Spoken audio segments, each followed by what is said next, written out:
everybody is doing well. It is Thursday night, and this is usually the night that I just do whatever I want to do. So what I wanted to do was to come on and talk about the stuff that I have been reading lately, as well as show you like a book haul and a gift haul, things I got for Mother's Day, etc. But first, I want to show off my desk. I got it all clean. That's what I've been working on for the last little while. I can tell you how long. But anyway, I've got it all nice, and I am committing to keeping it like this surface available for writing. This is my bedroom, and it's right now the only place that I can guarantee some sort of quiet where I can shut a door and have a room of my own. So I have a fan in here that I turn on full blast just for noise cancellation, and this is where I sit and write. So I have determined, I have a new journal coming tomorrow. I filled up my old journal a couple of days ago, and so new journal, new life. Although anyway, but new commitment to keeping my writing space clean. So did that, and now I'm just kind of chilling. I have a bunch of videos that I went to film tonight. We'll see, kind of thinking about doing like a batch film thing, but I might do a couple and decide I want to read. So first, let's talk about the stuff that I have been reading since the last time I checked in. All right, to start off, I finally did finish reading In Search of the Dark Ages by Michael Wood. I have been very slowly reading this since the beginning of the year, so about 4 months. I went through it really slow. It's not that big of a book, as you can tell, but I just read a little bit, a few times a week, and slowly made my way through this. This year, if you're not aware, I'm doing kind of a deep dive on medieval, Middle Ages stuff. And so this was one of the 2 kind of chronological history books that I picked up to study this year. I did enjoy it. Overall, I did enjoy this. I think it's a good resource. Since, I don't know, the last 20-ish years, 15 years, I have been reading to my kids Our Island Story by H.E. Marshall. It's a book that was published over 100 years ago, and it tells the story of England from like a couple of legends and then Caesar. And then it goes into kind of, recorded history. But I've read that to them so many times. This was kind of like a grown-up version of that. It's, there's a lot from Bede in here, which I've read quite a bit from Bede and that kind of thing. So anyway, I enjoyed it. Felt like I was just reading I was just filling in lots of blanks of things that I had sort of skimmed over with my kids. I did especially enjoy the chapters on medieval women. I enjoyed the chapter on Boudica, Lady Winfled, and just kind of women in general. I did think that sometimes he got to be a little, kind of silly, like just his assumptions that they're a little more primitive than they probably were. When he talks about a woman having written out her will and what was, the contents of the will, he just assumes that she had to have a priest do it because she couldn't possibly have, been able to read or write. It sounds like Marjorie Kemp did that. She kind of dictated her whole story to a priest. So maybe that's just the assumption. Maybe the assumption is they're not literate. But there's a lot of good writing from medieval women. So, out there, accessible. So I don't know. I just felt like that was kind of a silly assumption to make. He talks about medieval country women and how, they might have been, proper country women for their time. They couldn't meet the likes of Jane Austen's characters or something. And we don't know that for sure. And we also don't know how their society would have seen, I don't know. It's just weird dogmatic assumptions. They did kind of bug me, but I did also notice that in his introduction, because this is like his, 5th or 6th edition of this.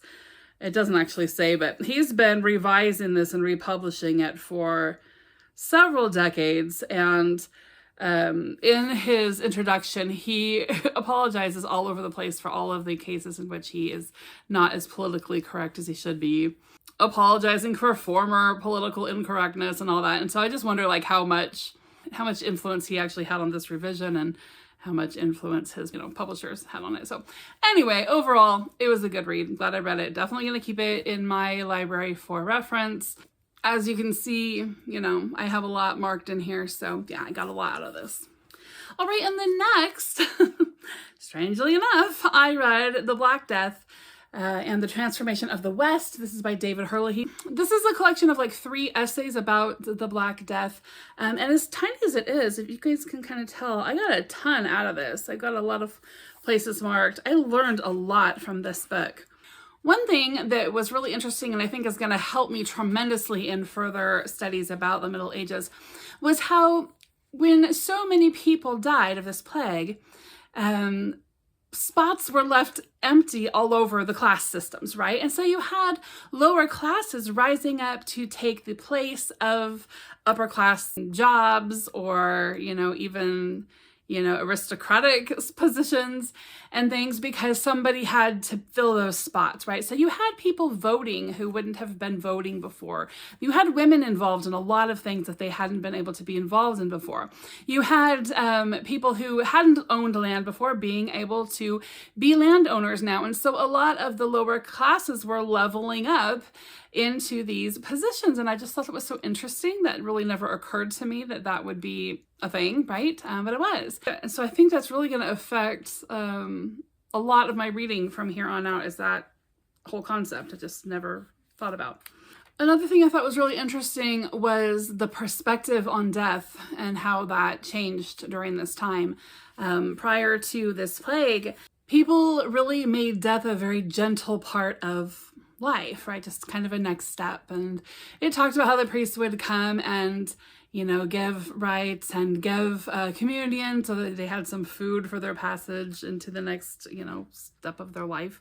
They would have a procession and, take the corpse through the town, a little private party sort of a thing, candles and chants, and they'd ring the church bells. And they just did this whole thing to just kind of like celebrate and finish, right? But then when the plague came and so many were dying every day, it talks about how we can especially see this in the change in their art when it comes to death, because rather than it being a beautiful and peaceful thing, it turns into a monster, something horrible and terrible and dark and black, right? A horrible monster.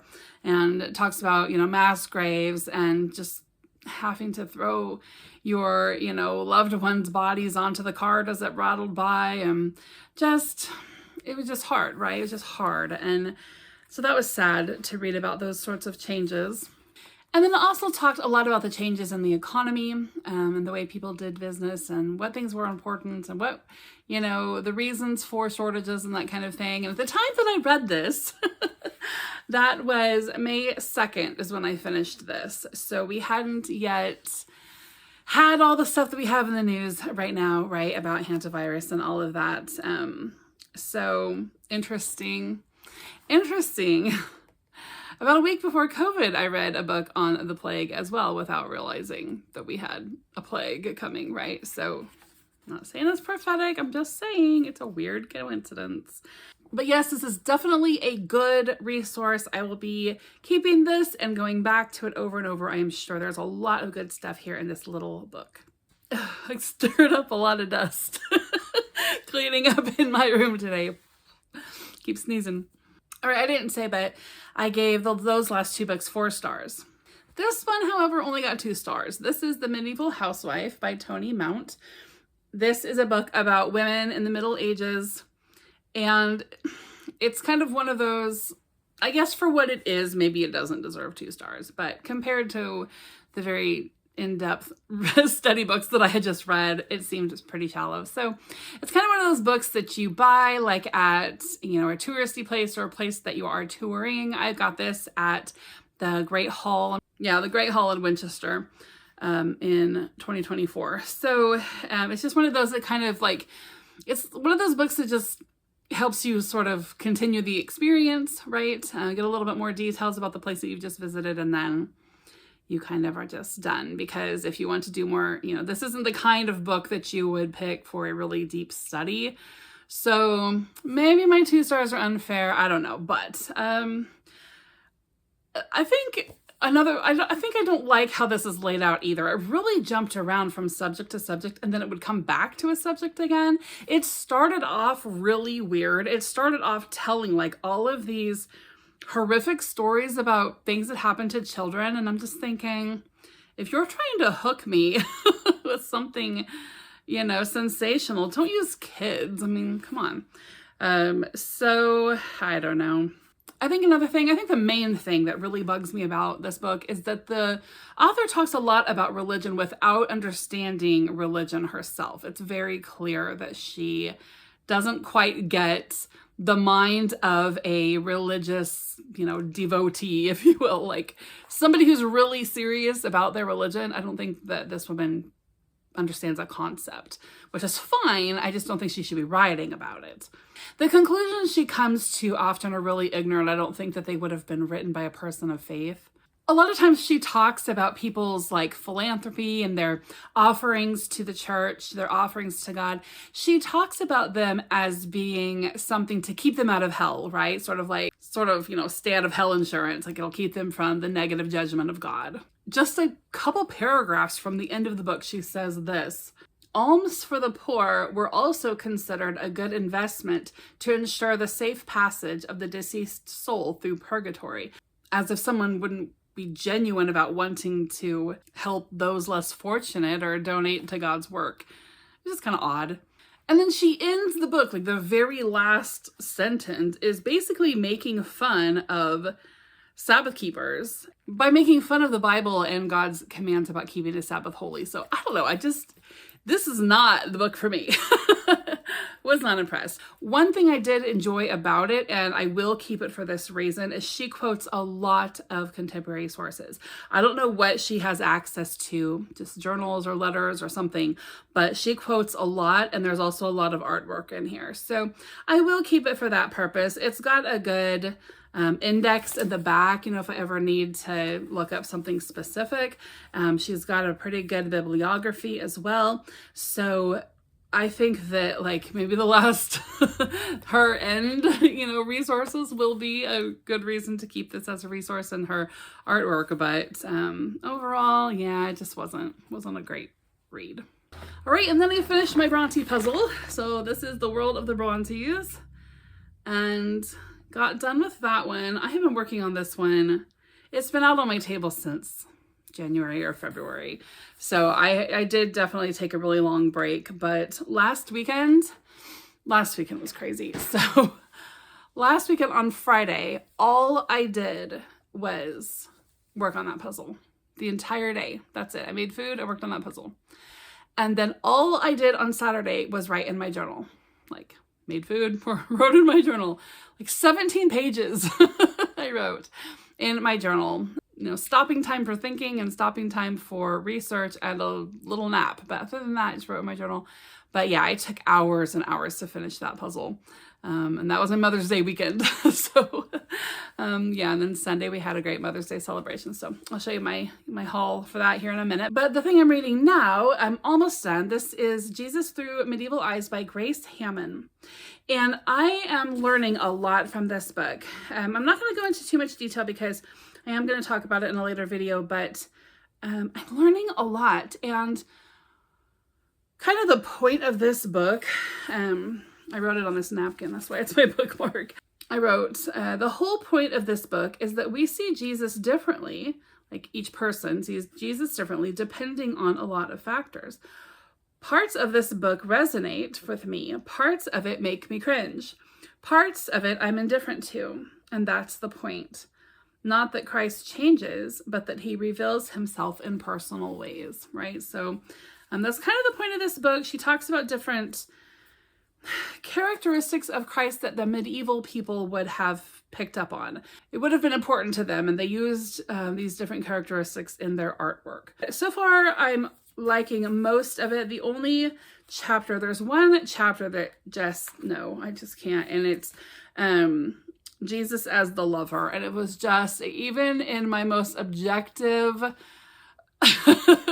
mindset, I just couldn't enjoy that and see the things that she was saying. And I don't think at all that it was, that all of this is the author's point of view on things. It's the author pulling out what she sees in medieval art and from her study, right? So not what she thinks, but what they would have thought and how they would have represented their thoughts about Christ in their art. So It's definitely a challenge for objectivity for me, which is something that I have definitely struggled with, is seeing other points of view and being okay with other points of view, and not feeling like I have to dogmatically argue everything that I don't agree with, right? So it's a good challenge book for me. But anyway, I'll be done with that tonight, and then I will talk about it in depth later this month. All right, so let's look at the stuff that I ended up getting for Mother's Day. My family spoiled me rotten. First, I'll show you the 2 books. So I got 2 books from my husband. I got this one called A Bit of Earth. This is by Andrea Burke. It says A Year in the Garden with God. And it's kind of like a devotional for, related to garden sorts of things and yard, just outdoors sorts of things. So I thought that was really sweet and pretty and just like aesthetic for this season. And then he also got me The Crystal Cave by Mary Stewart. So this is the first in the Mary Stewart 3-part trilogy about Arthur and the whole Arthurian legend. A classic of fantasy for sure, which I have never read and have never had the desire to really until this last year. And as I've been doing my medieval studies and things, I did read Once and Future King by T.H. White at the beginning of the year, and I despised it. It was horrible. It was horrible. Don't ever, horrible book. I will never read that again. But it did lead me to want to read some other versions of the Arthurian legends to try to find one that I like, because I like the idea of what it is in my head. But did anyone actually write what's in my head? I don't know. Perhaps I need to, but anyway, so this will be a new series for me to check out and see if I like her version of the Arthurian legends a little bit better. My husband made me a Mother's Day card. I don't know if you can see, it has like a wax seal, which I think was my oldest daughter's. And then he bought a cricket. It was on sale at the holidays. And so he bought it. He's just like that. He's very he loves to do creative things, but he is not like with me, if I do something creative, if it looks like it was put together, then to me, I don't want that. I want torn papers. I want smudgy things. I want things that look, like they were just sort of patched together. I'm much more of a, whimsy sort of crafter, creative. But my husband is very precise. He loves cross stitch. He loves crochet. He loves following a recipe to the exact and using the knife to scrape off the top of the flour on the measuring cup. He is totally that guy. So a cricket is perfect for him. So everything has perfectly straight lines, perfect little cutouts, whatever. So he made this card for me. And this little thing is comes off. And then it opens up and has a couple of little sentiments in here about motherness. And yeah, pretty proud of him. He had a lot of fun with it. He was so excited. He was more excited to give this to me than any other of my gifts. And he made the envelope also, which I slightly tore when I was trying not to kill the seal. So yes, he did very good. And he had my daughter write beautifully on it. But instead of, he doesn't call me mom, just would like to clarify that. But my daughter, I don't know. Anyway, that's what she wrote. So that was really sweet and pretty and thoughtful of him to do. This is what he was doing while I was doing the puzzle. And I can't remember even what it was that he was stressed out about. He was on his phone, stressed out about something. And I'm like, quit stressing, go live like it's 1995. And he's like, oh, I am. I'm doing something in the basement. It's very 1995. And this is what he was doing. So handcrafting a card on a Cricut machine. He is a computer software programmer. So my idea of old-fashioned and his idea of old-fashioned are a little bit different. But that's okay. So that was really sweet. He also got me a set of some really cool gel pens that are kind of I don't know, vintagey colors like burgundy and mustard and forest green and that kind of thing. So those were really neat. And then he got me this. It comes in this little pouch. This is so cool. I'll show you a picture here of how I used this, but this is a weighted bookmark. Okay, so like it's really heavy. And you set it across your open pages and it holds them down, right? So you can like have your book over here if you're copying down something or whatever, right? So it was very academic, a very academic device that I wanted for when I'm doing research. So put this picture up here to show you how I used it today. So I thought that was super sweet. So I won't show you every single thing I got, but I'll show a couple of other things. This was from my youngest daughter, Brenna. She got me this, and then she got me some chocolate. So that was really cute. And it was so cute because, so when we moved out here about 13 years ago or so, Brenna was a baby.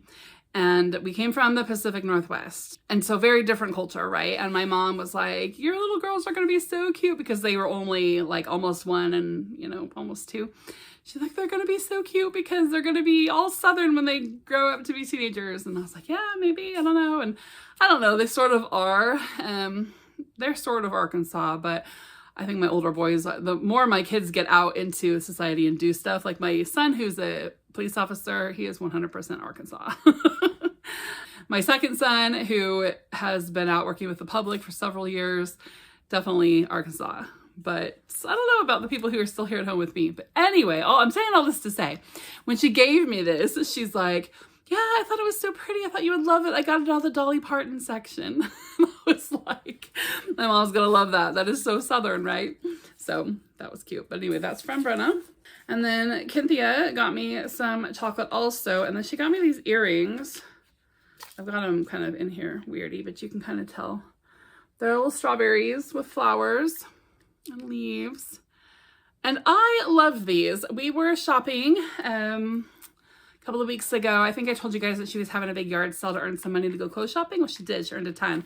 And so did her sister. And so I took them out shopping. And in one of the shops, I saw those. And I was like, oh, they're so cute. You know, I just kind of commented on them. And then I just went and did my thing. And she ended up sneaking and getting them for me. I didn't even know. So I thought that was really sweet. My only son who's still at home, I have 4 sons, but 3 of them are grown and off doing their own thing. But my son who's still at home here, he's 16, just turned 16 Tuesday, Liam. He got me these, and these are like he and I's sort of little tradition that we get for each other, right? Whenever there's something special going on, we'll get each other these little truffles. So he got those for me. Oh, that's pretty sentimental. One of my daughters got me a really beautiful card and wrote a really nice sentiment in it. My oldest daughter got me a pretty card and like some wax melts and some chocolate and different things. And then she got me these earrings. And I love like big, obvious, noticeable earrings. These will be cute with this shirt. I've been wearing the strawberries with this shirt. But I took them off and changed, but I changed them so I could show you in the box.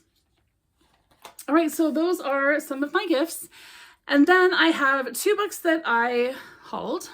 This one is Glastonbury by Donna Fletcher Crowe. And I've not read it, but I used to own this book. It's huge. I mean, that's huge for me. Like this is like 850 pages. I could read this for March of the Mammoths. I didn't read a March of the Mammoths this year, but next year. Anyway, it tells a fictional fantasy type story about the legend that Joseph of Arimathea and a group of Christians traveled to England and left what? What did they leave? Left something related to Christ, I think, at Glastonbury Tor, I think is the story. And then it tells the history of Glastonbury up until probably the 90s.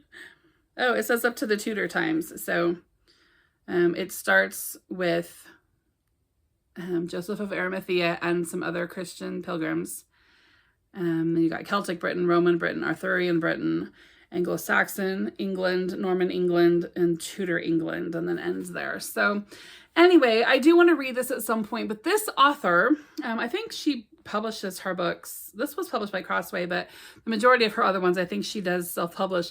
I read a book by her, which I'll probably show you guys in Jane Austen July, and I think it's called, I can't remember what it's called, but I'll put it up here. The Jane Austen something, secret, mystery, something. Anyway, she wrote this really great book about these people that go and they basically do like the Jane Austen tour.